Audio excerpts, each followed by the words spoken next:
Un souffle étrange traverse la pièce comme si quelque chose, hors de portée du regard, tirait doucement sur les fils de ce moment fragile. Et tout semble basculer sans raison claire. Élise avance avec une gêne qu'elle ne s'explique pas, persuadée que ce malaise n'est qu'un détail sans importance, alors qu'il s'attache à elle comme une ombre silencieuse. Marc reste immobile, feignant la maîtrise. Mais une tension presque imperceptible glisse dans son attitude, trahissant ce qu'il refuse d'admettre. Docteur Stern observe, silencieux, comme s'il percevait une vérité qui échappe aux autres. Et soudain, un doute traverse l'air, léger mais incisif, invitant chacun à se demander « Et si ce que tu crois contrôler était justement ce qui t'échappe le plus ?» L'air semble plus dense, comme si chaque respiration dévoilait une vérité que personne n'ose toucher. Et Élise cherche des mots qui se dérobent dès qu'elle tente de les saisir. Marc parle avec un calme trop parfait, croyant guider la conversation, mais son ton laisse entrevoir une tension qu'il prétend ne pas ressentir. Docteur Stern observe leurs échanges avec une patience presque troublante, repérant chaque hésitation, chaque détour. Entre eux, un silence discret s'installe, tissé de choses à demi avouées, et chacun sent sans le dire que quelque chose en eux commence déjà à se fissurer. Élise tente d'expliquer un sentiment flou, et plus elle parle, plus elle réalise que ce malaise n'a pas de forme claire, comme s'il glissait entre ses pensées. Marc intervient pour remettre de l'ordre, mais sa voix trahit une légère nervosité que lui-même semble ignorer. Docteur.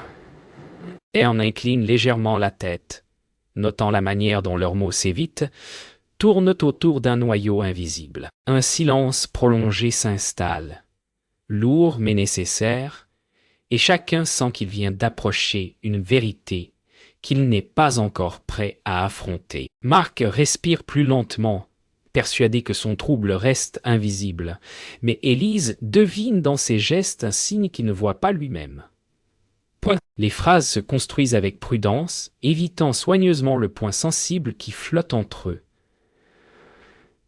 Docteur, Stern laisse le silence s'élargir, conscient que c'est souvent dans ces instants suspendus que surgissent les vérités enfouies. Peu à peu, une idée subtile se glisse dans leurs esprits. Et si ce qu'ils craignaient chez l'autre n'était que le reflet de ce qu'ils refusent d'admettre en eux-mêmes, la conversation retombe dans une douceur prudente, comme si chacun tentait de réparer ce qu'il ne parvient pas à nommer. Élise ajuste sa posture pour masquer sa confusion, Marc choisit des mots trop mesurés pour sembler sincères, et Dr Stern observe leur besoin instinctif d'éviter l'inconfort. Une spirale subtile se forme, discrète mais révélatrice, montrant le premier piège invisible, croire que l'on peut fuir ce qui vit en soi. Et un dernier silence s'installe, laissant planer l'intuition que la véritable confrontation ne fait que commencer. Le lendemain, Élise marche plus lentement vers le cabinet, comme si chaque pas ramenait à la surface une sensation qu'elle préférait oublier, et pourtant, elle avance, poussée par un besoin qu'elle ne comprend pas encore. Marc arrive presque en même temps, feignant la légèreté alors qu'un poids discret semble s'accrocher à ses gestes.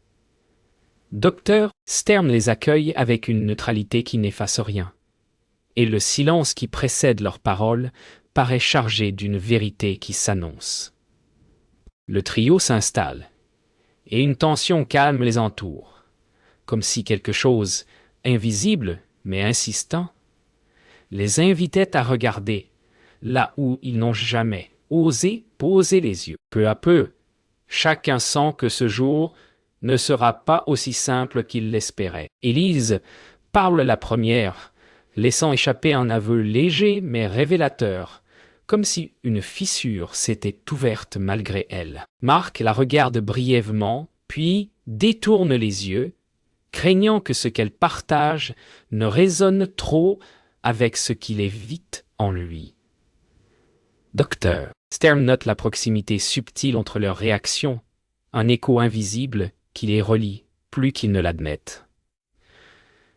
L'air semble changer autour d'eux, plus dense, presque tangible, et chacun sent que la séance dérive vers un territoire moins confortable. Une sensation de déjà-vu plane, comme si un mécanisme ancien se remettait doucement en marche. Mark prend la parole, tentant d'expliquer un détail banal de sa journée, mais sa voix porte une tension que personne ne peut ignorer. Élise l'écoute avec une compassion silencieuse qui semble le déstabiliser, comme si elle percevait quelque chose qu'il ne veut pas montrer. Stern l'encourage d'un simple mouvement de tête, laissant l'espace se remplir de ce qu'il retient encore. Peu à peu, Mark dévoile un geste, une réaction, un comportement qu'il croyait insignifiant, mais qui, soudain, lui paraît chargé d'un sens troublant. Et dans ce moment suspendu, chacun comprend, sans un mot, qu'il vient de toucher un point fragile. Le silence qui suit est presque plus parlant que les mots de Mark, et Élise le ressent comme une pression douce au creux de la poitrine. Elle hésite, puis partage une sensation similaire qu'elle pensait être seule à vivre, découvrant ainsi que leurs expériences se reflètent comme deux parties d'un même mécanisme. Dr. Stern hoche la tête, comme s'il voyait enfin la forme du puzzle qu'ils assemblent sans le savoir. Une lucidité naissante se glisse dans la pièce, fragile mais réelle. Et chacun semble reconnaître que ce qu'ils évitaient depuis longtemps commence à prendre corps, lentement mais sûrement. La séance touche presque à sa fin, mais l'atmosphère porte une gravité nouvelle, comme si une étape invisible avait été franchie sans qu'ils s'en rendent compte. Élise respire plus profondément. Un peu surprise par le calme qui s'installe en elle, Mark, lui, paraît perdu entre soulagement et inquiétude, comme s'il avait révélé plus qu'il ne le voulait.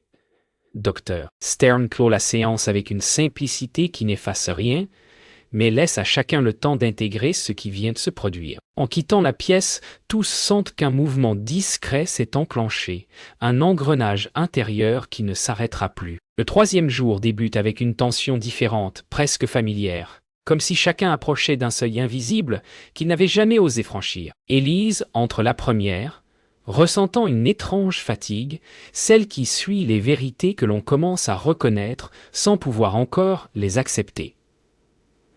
Mark la rejoint quelques instants plus tard, feignant une neutralité qui se fissure dès qu'il croise son regard.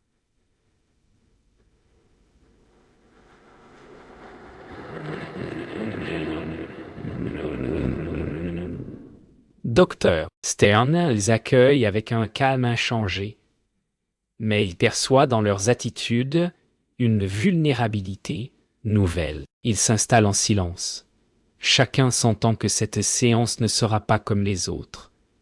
Et derrière leurs mots à venir se profile l'ombre discrète des défenses qu'ils croyaient inébranlables. Peu à peu, une intuition se fait sentir. Ce qu'ils s'apprêtent à découvrir ne parle peut-être pas seulement d'erreurs quotidiennes, mais de leur manière même d'exister. Élise commence à parler d'un geste presque anodin, celui qu'elle répète chaque matin sans comprendre pourquoi, un geste qui soudain lui paraît chargé d'un sens oublié. Mark l'écoute avec une attention troublée, comme si ces mots réveillaient en lui quelque chose qu'il tentait d'enterrer depuis longtemps. Dr. Stern intervient doucement, invitant Élise à décrire ce qu'elle ressentait au moment précis où ce geste prenait forme. Une émotion fine traverse son visage, et elle réalise qu'elle n'a jamais vraiment regardé ce mouvement autrement que comme une habitude. Le silence s'installe, profond, révélant à chacun que les défenses ne sont peut-être que des répétitions mécaniques qui empêchent l'esprit de voir ce qu'il porte vraiment. Mark reprend la parole avec une hésitation nouvelle, conscient que ce qu'il s'apprête à dire n'est pas simplement un détail, mais un reflet qu'il évite depuis longtemps. Sa voix tremble légèrement et Élise le regarde avec une douceur qui semblait lui manquer depuis longtemps. Il partage un souvenir fugitif, une réaction qu'il croyait insignifiante, mais qui soudain le renvoie à une peur qu'il croyait éteinte. Dr. Stern écoute attentivement, laissant Mark suivre le fil, sans l'interrompre, sachant que c'est souvent dans ces récits hésitants que se glissent les traces des vérités enfouies. Lorsqu'il s'arrête, la pièce semble retenir son souffle, comme si un pas important venait d'être franchi. Le silence se prolonge, mais il n'a plus la lourdeur des jours précédents. Cette fois, il semble ouvrir un espace où chacun ose regarder un peu plus profondément en lui. Élise, touchée par les mots de Marc, avoue qu'elle ressent parfois une peur similaire, mais qu'elle préfère souvent la recouvrir d'activité et de pensées rapides. Marc l'écoute, surpris de voir dans ses paroles un miroir de ses propres gestes. Dr. Stern note ces ressemblances, montrant comment leurs défenses, si différentes en apparence, naissent pourtant du même besoin, ne pas laisser l'inconscient dicter trop brutalement la vérité. Une chaleur douce s'installe entre eux, celle qui accompagne les premiers pas vers la lucidité. La séance touche à sa fin, mais aucun d'eux ne ressent le besoin de précipiter la conclusion. Élise respire plus librement, comme si un poids invisible venait de se soulever. Marc semble encore fragile, mais une lueur nouvelle traverse son regard. Une volonté discrète d'affronter ce qui se joue en lui.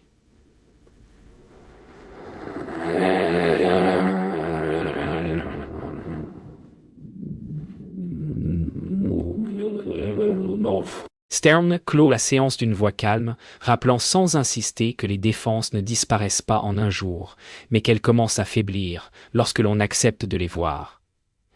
En quittant la pièce, Élise et Marc échangent un regard différent, moins protégé, comme si chacun reconnaissait en l'autre une lutte semblable. Et derrière cette simple journée, un sentiment naît.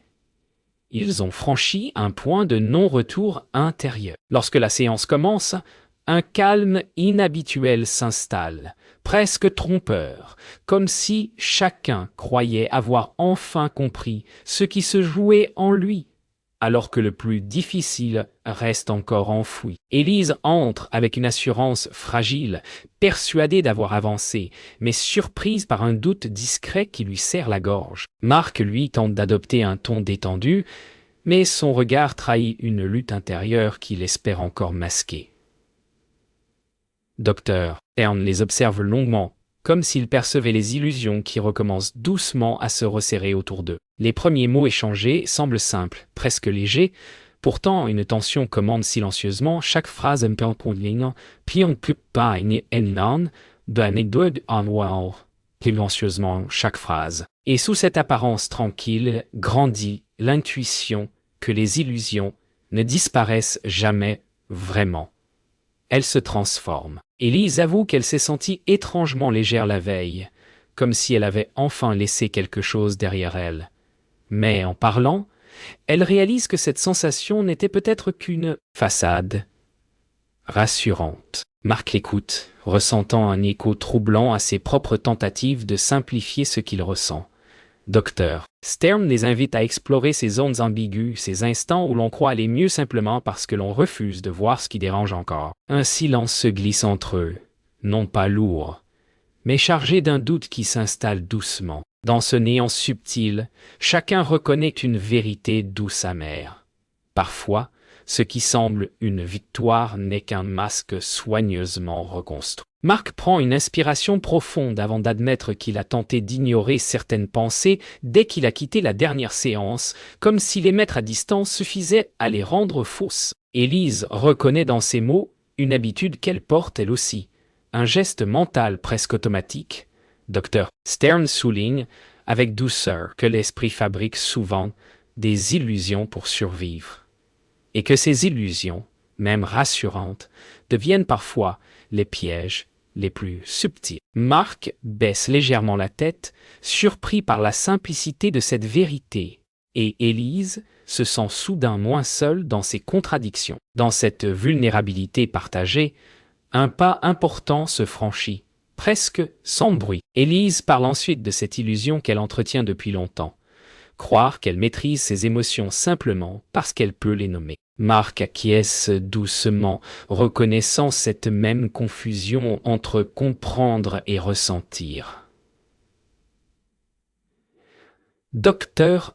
Stern les invite à regarder au-delà des mots, à explorer ce qui reste lorsque les explications s'effacent. Le silence qui suit est différent des précédents, presque apaisant, comme s'il offrait un espace où chacun peut enfin déposer sa défense la plus tenace. Et dans ce refuge inattendu, Élise comme Marc comprennent que leurs illusions ne sont pas des ennemis, mais des guides qui les ont menés jusqu'ici. La séance s'achève avec une étrange clarté, comme si les illusions qu'ils viennent de dévoiler ne perdaient pas leur pouvoir, mais devenaient soudain visibles, apprivoisables. Élise se sent plus légère, non pas parce qu'elle a trouvé une réponse, mais parce qu'elle a cessé de fuir la question. Marc respire plus mystérieusement, comme si une part de lui venait enfin de s'ouvrir. Docteur Stern, dans un ton apaisé, leur rappelle que comprendre ses illusions ne signifie pas les détruire, mais apprendre à marcher avec elles, sans se laisser guider aveuglément. En quittant la pièce, ils réalisent que quelque chose s'est déplacé en eux, un mouvement intérieur qu'ils n'attendaient plus, mais qu'ils ne peuvent désormais ignorer. Dès que la séance commence, une gravité inhabituelle s'installe, comme si quelque chose d'important cherchait à émerger depuis longtemps et trouvait enfin un chemin. Élise parle moins vite qu'à l'ordinaire, consciente qu'elle ne peut plus se cacher derrière ses habitudes rassurantes. Marc, assis un peu plus en retrait, observe chacun de ses mots comme s'il rêvait une part silencieuse de lui-même.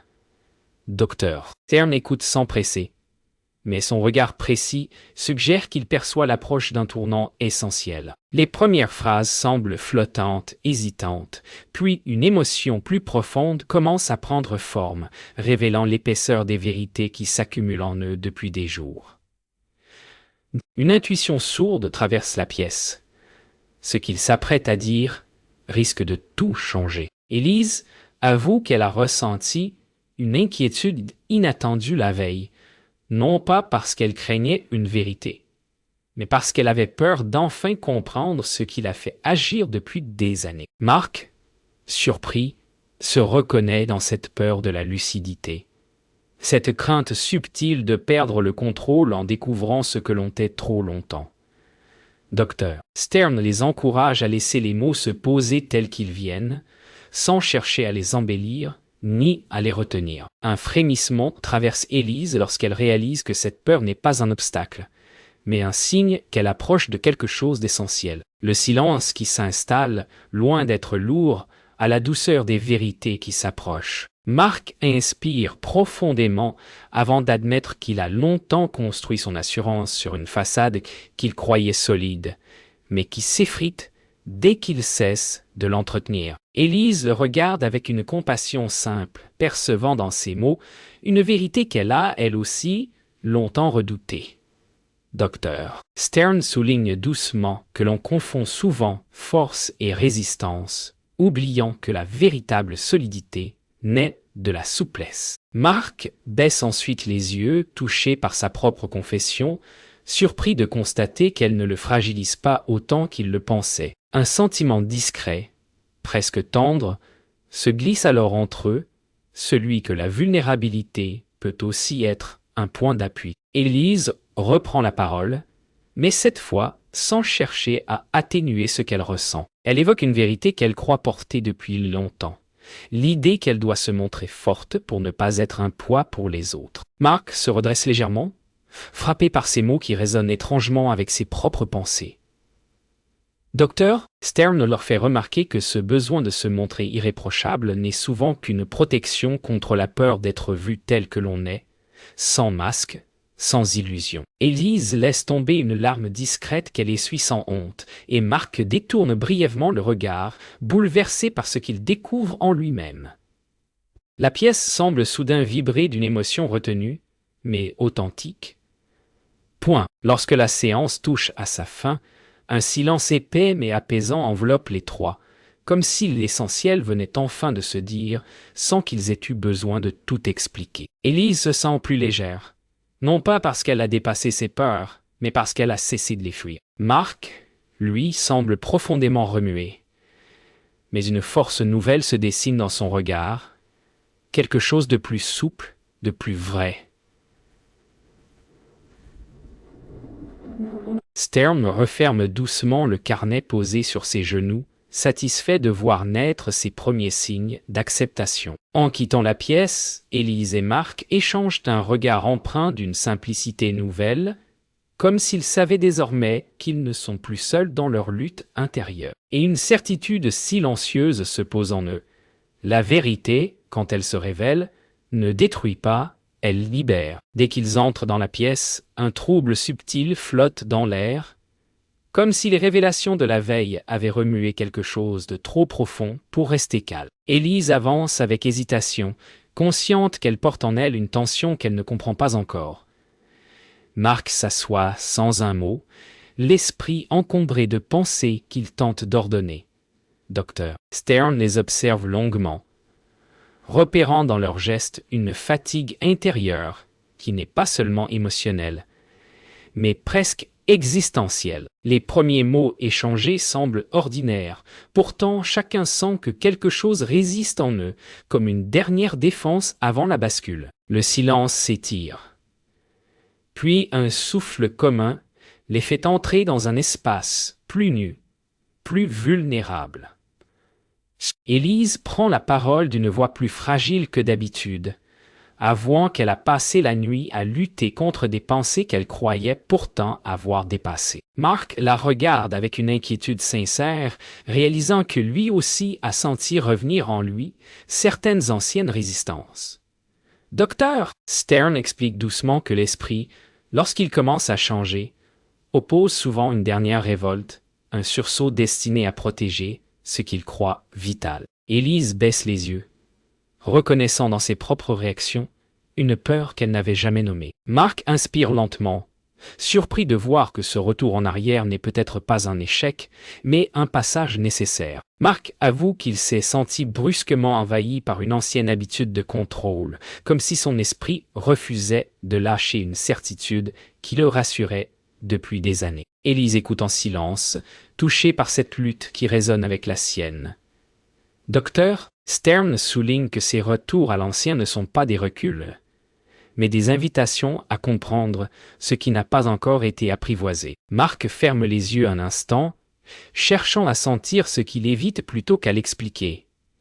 Élise pose un regard doux sur lui, offrant sans un mot un soutien qu'elle-même aurait voulu recevoir. Une émotion discrète se forme entre eux, fragile, mais profondément humaine. Élise reprend ensuite, avouant qu'elle a senti monter en elle une colère sourde qu'elle n'a pas osé exprimer, de peur qu'elle ne révèle quelque chose de plus ancien encore. Marc hoche la tête, comprenant parfaitement cette retenue.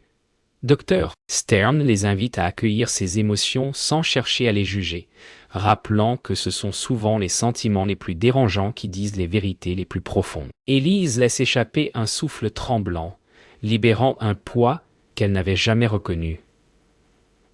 Le silence qui suit n'est pas tendu, mais rempli d'une vibration presque douce, comme si la pièce elle-même leur offrait un espace sûr.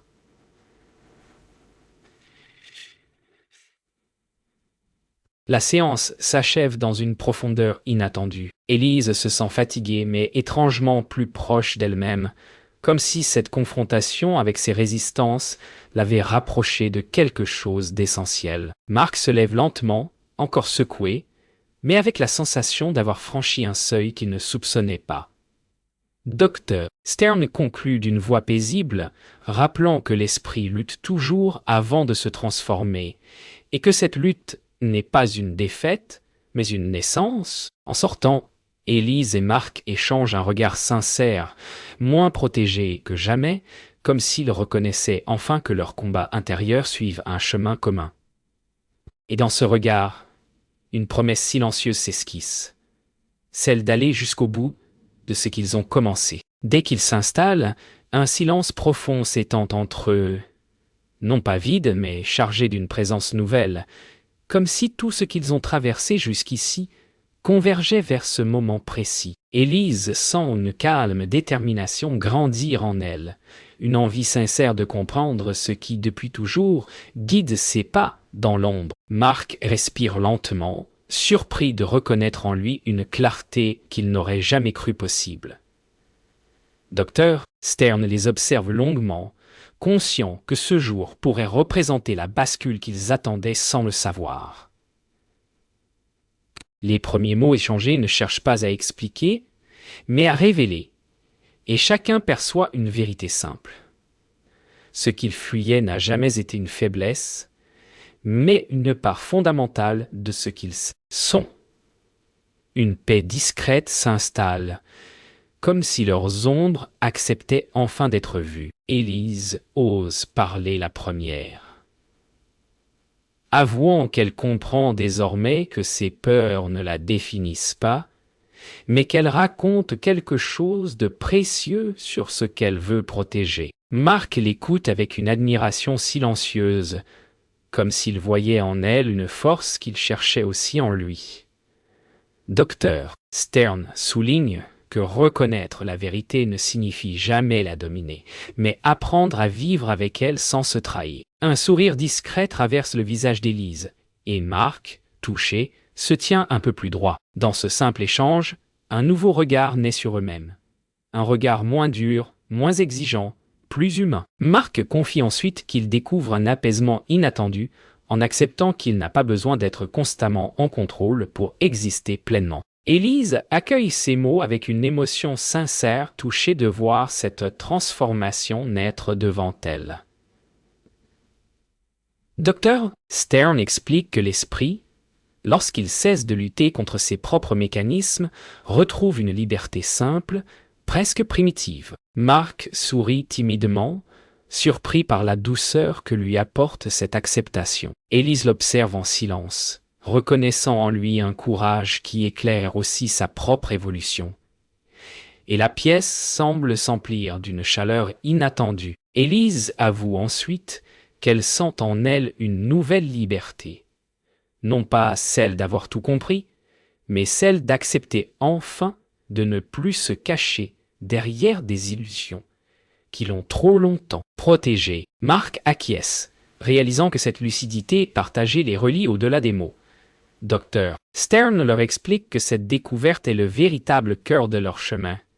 Reconnaître que les erreurs quotidiennes ne sont pas des fautes, mais des signes précieux de l'esprit qui cherche à se comprendre.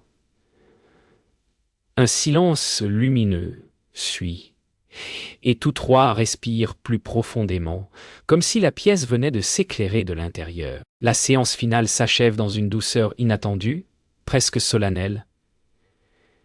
Élise se lève avec un calme qu'elle n'avait jamais connu, sentant en elle une solidité tranquille. Marc sourit légèrement, comme si une longue bataille prenait fin, non pas par victoire, mais par compréhension. Dr. Stern referme son carnet avec une lenteur respectueuse, conscient que ce moment restera gravé en eux. Avant de sortir, Élise et Marc échangent un regard simple, vrai, celui de deux personnes qui ont enfin cessé de se juger. Et en franchissant la porte, une pensée silencieuse les accompagne. La plus grande erreur n'a jamais été de tomber dans les pièges de l'esprit, mais de croire qu'ils empêchaient d'avancer.